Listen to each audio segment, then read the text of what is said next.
Your sister actually brings joy to this family, unlike you, my mom said, passing her another gift. Dad nodded. She's the one worth celebrating. I smiled. Great.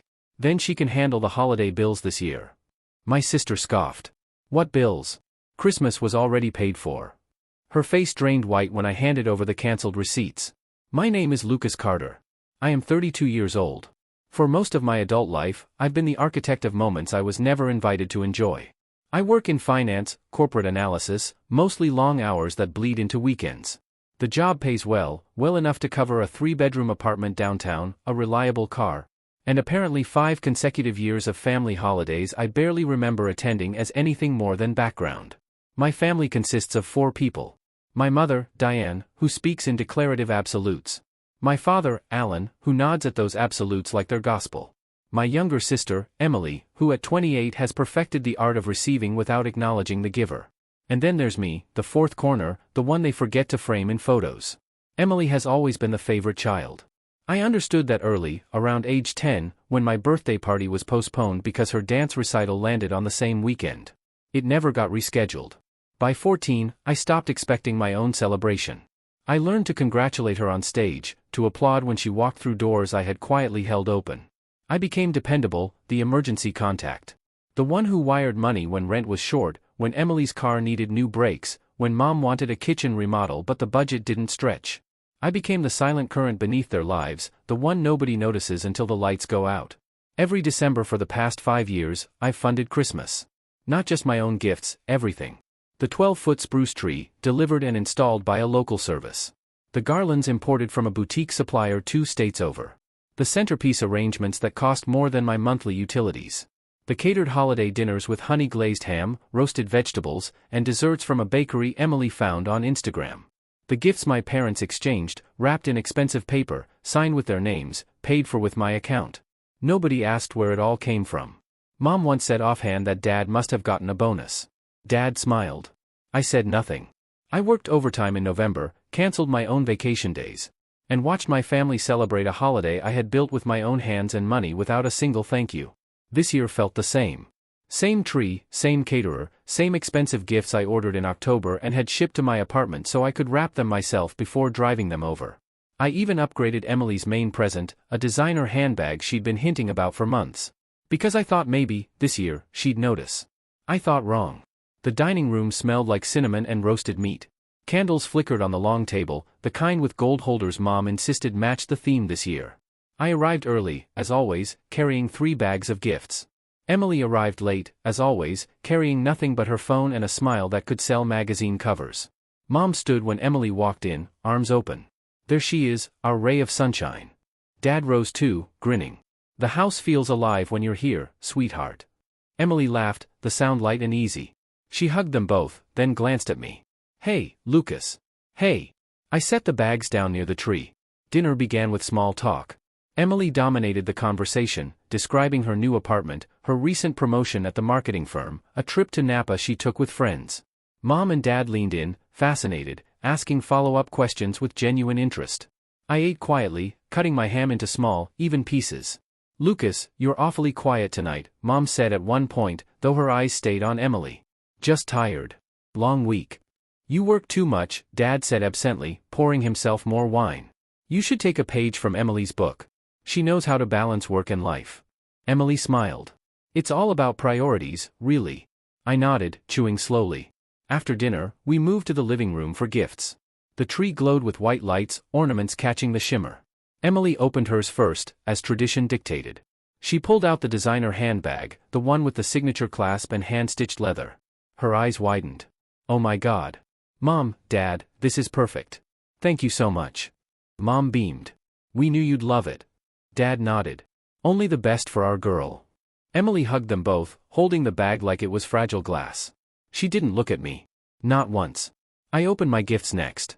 A generic sweater from a department store. A coffee mug with a bland motivational quote. A gift card to a chain restaurant. The tag said, from Mom and Dad, but I recognized the hurried handwriting. They'd been purchased the day before, probably during a lunch break. Thanks, I said, folding the sweater neatly. You're welcome, honey, Mom said, already turning back to Emily. Now, Emily, tell us more about that Napa trip. As Emily launched into another story, Mom interrupted her own laughter to say something that made the room tilt. Your sister actually brings joy to this family, unlike you. She said it casually, like commenting on the weather. She passed Emily another small box, a bracelet inside. She's the one worth celebrating. Dad nodded, his face serious.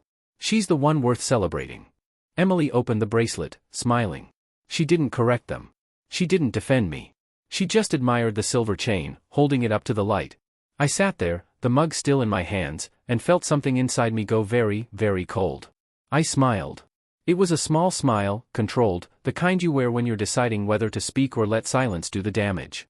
Great, I said. My voice was calm. Then she can handle the holiday bills this year.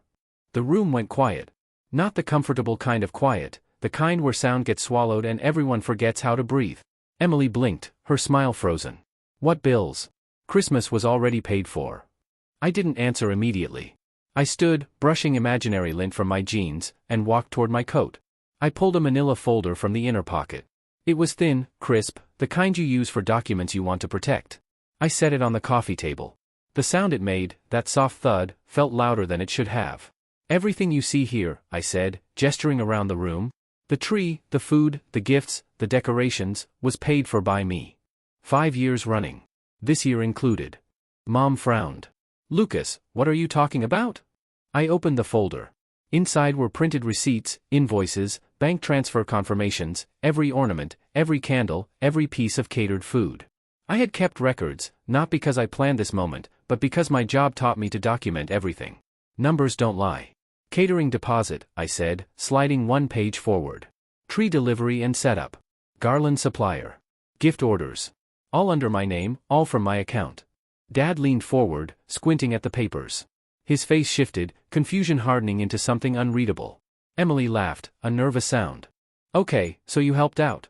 That's nice, Lucas, but it's not like we asked you to. You're right, I said. You didn't ask. You just assumed. I left that night without another word. I drove back to my apartment, hands steady on the wheel, mind strangely calm.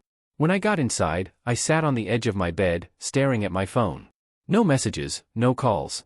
I replayed the moment in my head, the way Mom's face had tightened when she saw the receipts, the way Dad had gone silent, processing, the way Emily had tried to laugh it off, as if charm could erase facts.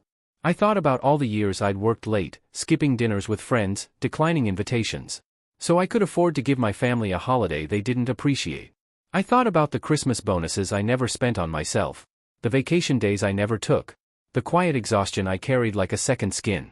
And I thought about the words, your sister actually brings joy to this family, unlike you. That line played on repeat, louder each time. I didn't cry. I didn't feel sad. I felt something sharper, clarity. By midnight, I had made my first call to the catering company. I need to go back further to understand why I stayed silent for so long. You need to see the blueprint. I was 16 when they sold my computer to buy Emily a car. I had saved for that computer for 2 years, working weekends at a grocery store. Stocking shelves, scanning items, coming home smelling like cardboard and cleaning solution. It was mine, fully paid for. I had picked every component, assembled it myself, spent hours learning how each part fit together. One afternoon, I came home from school, and it was gone. Just an empty desk where it used to sit. Mom was in the kitchen. I asked where it was. We sold it, she said, stirring something on the stove. Emily needed a car for college. You understand? I didn't understand. I asked why they didn't ask me first. Because you would have said no, Dad said from the living room. And Emily needed it more. I stood there, backpack still on my shoulders, trying to process the logic. My computer, my money, my work, gone, so Emily could have something she hadn't earned. I didn't argue. I went to my room, closed the door, and sat on the floor. I remember thinking that maybe, if I stayed quiet, if I just kept helping, they'd see me. Really see me. They never did. At 18, I paid for Emily's senior trip because Mom said the family budget was tight. The trip cost $2,000, money I'd saved from my first real job at a local bookstore. I handed over the cash in an envelope, watching Mom's face light up with relief. She hugged Emily, told her how lucky she was. Nobody hugged me. Nobody said thank you. I worked double shifts that summer to rebuild my savings, skipping meals to save money. Coming home exhausted to an empty apartment I'd just rented. At 21, I covered the down payment on Emily's first apartment because Dad said it was a good investment in her future. $5,000, transferred directly from my account to the landlord. Emily threw a housewarming party. I wasn't invited. I found out about it through photos on social media, her smiling face, surrounded by friends in the living room my money had secured. At 25, I paid off her credit card debt, over $8,000, because she'd been going through a rough patch and needed support. The rough patch involved a trip to Europe, designer clothes, and restaurant bills that could have fed me for 3 months. She cried on the phone, telling me she didn't know what she'd do without me. 2 weeks later, she posted pictures of a new handbag. I said nothing. Every time, I told myself it was temporary, that eventually the scales would balance. That love wasn't transactional. That family meant showing up, even when it hurt. But the scales never balanced, and I was the only one showing up. By my late 20s, I'd stopped expecting acknowledgement. I just kept giving because stopping felt like admitting defeat. Like admitting I wasn't enough to earn their attention. I remember my 30th birthday. I had hoped, quietly, that maybe this year would be different. Maybe they'd remember. I woke up to silence, no calls, no texts. I went to work, came home, ordered takeout, and ate alone in front of my TV. At 9 p.m., Emily called. She needed $600 for a car repair. I sent it within minutes. She thanked me quickly and hung up. It was the only time anyone in my family contacted me that day. Christmas became my annual test.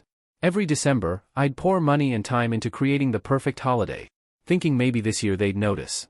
Maybe this year someone would say thank you. This year, they didn't just ignore my effort. They erased me entirely. They told me, in front of the tree I paid for, surrounded by gifts I bought, that I brought no joy, that my sister was the only one worth celebrating. And for the first time in my life, I decided they were right about one thing. If I brought no joy, then I'd stop pretending I needed to. Christmas morning arrived cold and gray. I woke at 5 a.m., habit from years of early shifts. I made coffee, opened my laptop, and began the process I'd started the night before. First, the catering company. I had called them at midnight and left a voicemail requesting cancellation. By 6 a.m., they called back. A manager, polite but firm, asked if I was sure. I confirmed the deposit was non-refundable, but the actual service, scheduled for tonight's extended family dinner, would not happen. Understood, Mr. Carter. We'll send a cancellation confirmation to your email. Thank you, I said, my voice even. Next, the tree service. They had installed the tree 2 weeks ago, a 12-foot Fraser fir that cost $600 before delivery. The contract included a clause about removal. I called and requested immediate pickup, citing a clause about early termination if the renter was unsatisfied. They hesitated but agreed. Pickup was scheduled for 2 p.m. The garland supplier was next. Custom-made, imported, non-returnable according to the original invoice. But I had paid with a credit card that offered dispute resolution. I filed a claim, noting the order was made under false pretenses. It would take weeks to resolve, but the point was made. I was pulling the thread. The gifts were harder. Most had been purchased months ago, but a few key items, like Emily's handbag and the bracelet, had been bought through a high-end retailer with a 30-day return policy. I checked the dates, still within range. I scheduled returns, printed shipping labels, and boxed everything up. I also contacted the boutique where I'd ordered custom ornaments personalized with family names. They were expensive, $400 for a set of 12. I explained that the order was no longer needed. The owner, a kind woman named Lisa, hesitated. Mr. Carter, these were custom pieces. We typically can't accept returns. I understand. I'm not asking for a refund. I just want them canceled before delivery. There was a pause. May I ask why? I hesitated, then said simply, they're going to a family that doesn't exist anymore. She went quiet for a moment, then said softly, I'll cancel the order, and I'll refund you anyway. Merry Christmas, Mr. Carter. I thanked her, my throat tight, and ended the call. By 9 a.m., I had sent 5 cancellation emails, filed 2 disputes, and scheduled 3 service withdrawals. My phone stayed silent. No one had called. At 10 a.m., the first message arrived from Mom. Lucas, we need to talk. Call me. I deleted it. At 11 a.m., Emily texted. Okay, you made your point. Can we move past this? I didn't respond. At 11:30 a.m., another text from Emily. Seriously, Lucas, this is childish. I stared at that word, childish. As if standing up for myself after years of silent suffering was immature. As if expecting basic respect was asking too much. I blocked her number. At noon, Dad tried. Son, let's sit down and discuss this like adults. Adults. The same adults who told me I brought no joy. The same adults who handed my sister gifts I bought and thanked themselves. I blocked his number too. I didn't want their explanations. I didn't want apologies that would come only because the consequences had arrived. I wanted them to feel what I'd felt for years, invisible, taken for granted, erased. At 1 p.m., my phone rang, an unknown number. I let it go to voicemail. It was the caterer, confirming with my mother that the service had been cancelled. Mom's voice in the background, sharp and confused, asking why. At 2 p.m., the tree service arrived. I wasn't there, but I knew the timing. They'd knock, explain the situation, and remove the tree. I pictured the living room suddenly bare, ornaments boxed, lights dark. I sat in my apartment, staring at my coffee, feeling nothing but calm. The architect had left the building. Let them see what was left. By mid-afternoon, the evidence was complete. I had always been good with documentation. My job required it. Every transaction tracked, every expense categorized, every receipt saved and filed. What I'd shown my family on Christmas Eve was only a preview. The real archive was comprehensive. I opened a shared cloud folder I'd created years ago, back when I first started funding holidays. Thinking maybe one day I'd need proof. I titled it, Holiday Expenses 2020 to 2025. Inside were subfolders for each year, each containing scanned receipts, email confirmations, bank statements with highlighted transfers, and invoices with delivery tracking numbers. The numbers told a story. In 2020, I'd spent $4,200 on Christmas. That included the tree, decorations, gifts, and a catered meal for 8 people. In 2021, it rose to $5,000 after Emily requested a more elaborate gift exchange. By 2023, the total had reached $6,800, including a surprise weekend trip for my parents that they believed was a gift from Emily. This year, 2025, I'd spent $7,300. The receipts were meticulous. Tree delivery, $850. Garland and decorations, $1,200. Catered dinner for 12, $2,400. Gifts, $2,850, including Emily's $1,100 handbag and my parents' matching watches. But the evidence went deeper than just Christmas. I had tracked everything. The $600 I sent Emily for her car repair on my 30th birthday. The $2,000 for her senior trip when I was 18. The $5,000 down payment on her apartment. The $8,000 credit card payoff. The $1,200 I wired to Mom last April when she said the roof needed emergency repairs. The $3,500 I gave Dad in June for what he called investment opportunities that never materialized. I added it all up, over the course of 14 years, from age 18 to 32. I had given my family $87,400. $87,400. Enough for a down payment on a house. Enough for a new car paid in full. Enough to travel the world twice over. I had given them a life, and they had given me nothing but contempt. I printed everything. 2 copies, one for my records, one to deliver if necessary. I placed them in a leather portfolio, the kind I use for client presentations, professional, impersonal, final. I also created a summary document, a single-page breakdown with categories. Holidays, emergencies, Emily's expenses, home repairs, miscellaneous. I listed totals next to each category. At the bottom, I wrote one line, total contributed without acknowledgement or repayment, $87,400. I saved it as a PDF, titled it, Final Accounting, and attached it to an email draft. At 3 p.m., my phone buzzed. A group text, family thread, Emily, Lucas, the tree people just took the tree. What's going on? Mom, Lucas, answer your phone. This is ridiculous. Dad, we need to resolve this now. I typed one message, check your email. I sent the cloud folder link to all 3 of them, along with the PDF summary. No explanation, just the link and the attachment. Then I muted the thread. I imagined them opening it. Mom scrolling through years of expenses, her face tightening as she realized the scale. Dad calculating totals in his head, the way he always did with finances. Realizing how much I'd quietly absorbed. Emily seeing her name attached to thousands of dollars in gifts, trips, and support she'd taken for granted. I imagined the silence that would follow. The uncomfortable realization that their perfect holidays, their comfortable lives, their financial safety nets, had all been built on my back, and I'd been invisible the entire time. At 4 p.m., my email pinged. The caterer had sent a final invoice confirming the cancellation and forfeiture of my $800 deposit. I didn't care. That $800 bought me something more valuable, leverage. At 5 p.m., another email. The tree service confirming removal and thanking me for my business. Attached was a photo of the truck leaving my parents' driveway, the Fraser fur secured in the back. At 6 p.m., the boutique retailer confirmed my return shipments.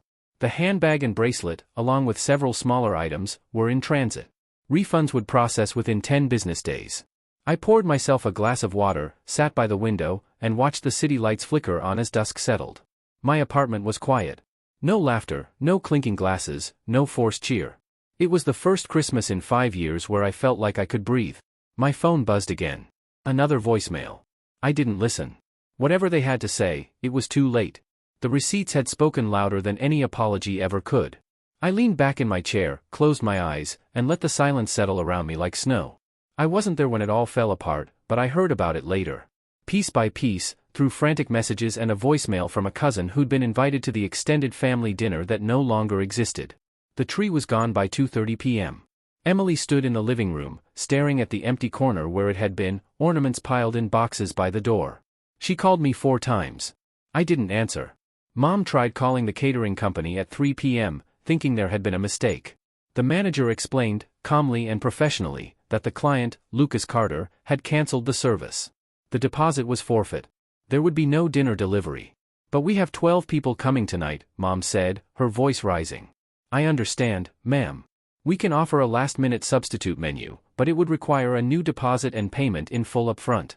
Our holiday rate applies. How much for 12 people? With our Christmas premium, it would be $3,200, and we'd need payment within the hour to prepare. Mom hung up. Dad tried to salvage things. He called a local grocery store, asked about pre-made holiday meals. They were sold out. He tried 3 more places. Same answer. He even drove to 2 stores himself, walking the aisles, hoping to piece together something that wouldn't look like failure. He came home with deli trays and a rotisserie chicken. For 12 people. Pizza was ordered. Emily opened the gifts she'd received, the ones from Mom and Dad, only to discover return shipping labels tucked inside the boxes. The handbag was gone. The bracelet was gone. Even the smaller items, scarves, candles, picture frames, had labels attached. What the hell is this? She said, holding up a label. Mom took it from her, read it, and her face went pale. He returned everything. Everything? Everything. Emily sank onto the couch, her hands shaking. She pulled out her phone and opened the cloud folder I'd sent. She scrolled in silence, her face shifting from confusion to disbelief to something that looked like shame. Mom, she said quietly, he paid for all of this. I know. Every year. And we never thanked him. Mom didn't answer. Emily scrolled further, reaching the summary document. She read the total aloud, $87,400. Dad, who had been standing near the window, turned sharply. What? Over 14 years, Lucas gave us $87,400. The room went silent, the kind of silence where you can hear the refrigerator hum, where every breath sounds too loud. At 5 p.m., extended family started arriving. Aunts, uncles, cousins, all expecting the usual lavish celebration. They walked into a house with no tree, no decorations, and no food. Mom stood in the kitchen, visibly shaking, trying to explain. There was a mix-up with the caterer. Where's the tree? It had to be removed. A pest issue.